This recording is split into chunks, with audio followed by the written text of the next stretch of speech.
অনিন্দ্য সুন্দর সবসময়ের জন্য আপনি এবং ভীষণ সুন্দর লাগছে। এত সুন্দর পরিপাটি হয়ে সেজেছেন। এত সুন্দর করে এখনো নিজেকে ধরে রেখেছেন। এত সুন্দর করে শাড়ি পরেছেন যে অর্নামেন্ট গুলো ম্যাচিং করে পরা। এগুলো কি নিজেই কেনা মানে হয় দেশে কিংবা দেশের বাইরে? এগুলো আমার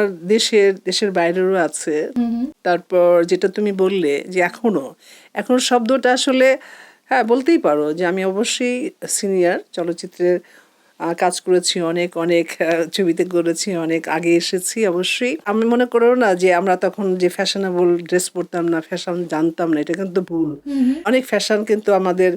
চলচ্চিত্রে ছিল অনেক ছবিতে বলো বা অনেক হিরো হিরোইনরাও কিন্তু অনেক ফ্যাশনেবল ড্রেস পরেছে হয়তো এখনকার মতো অত পার্টিতে অত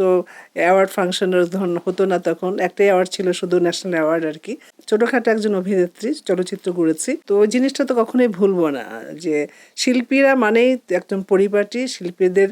মন মানসিকতাই তো থাকে একদম সৌন্দর্য নির্ভর আর কি আমি অত বড় শিল্পী হতে পারিনি তবে সৌন্দর্যটাকে আমি পছন্দ করি ভালোবাসি যদি তোমার কাছে মনে হয় যে আমি আজকে পরিপাটি হয়ে এসেছি বা এটা তা আমি যেখানে যাই আমি চেষ্টা করি পরিপাটি হয়ে যাবার জন্য কারণ আমরা চলচ্চিত্রের মানুষ আমরা গ্ল্যামার জগতের মানুষ যে বয়সই হোক না কেন যখনই হোক না কেন সে যদি সুস্থ থাকে সবল থাকে বিশেষ করে আমার কথা ভাবছি আমি চেষ্টা করব অলওয়েজ পরিপাটি হয়ে যাওয়ার জন্য কার ভালো লাগলো না লাগলো ওটা ওনার বিষয় আমার ভালো লেগেছে এটাই হলো বড় কথা আপু আপনি সবসময় বেশ ফ্যাশন সচেতন আমরা দেখি। আসলে ফ্যাশনটা কিভাবে মেইনটেইন করেন আপনি? আমরা দেখেছি কিনা জানি না অনেক ইউটিউবে কিন্তু আছে আপনার বন্ধু আমার তারপর অনেক অনেক ছবি আছে আমি মডার্ন চরিত্রে অভিনয় করেছি তখনকার ড্রেসও কিন্তু পরেছি আমি অনেক ওই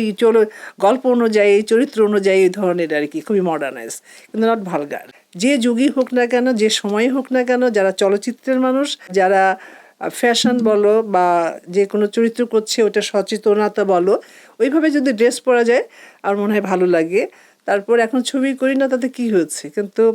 কোথায় যেতে হবে কোন পরিবেশে যেতে হবে সেটা তো আমার সেন্স আছে তাই না আমি চেষ্টা করি হয়তো অনেকের ভালো লাগে অনেকের ভালো লাগে না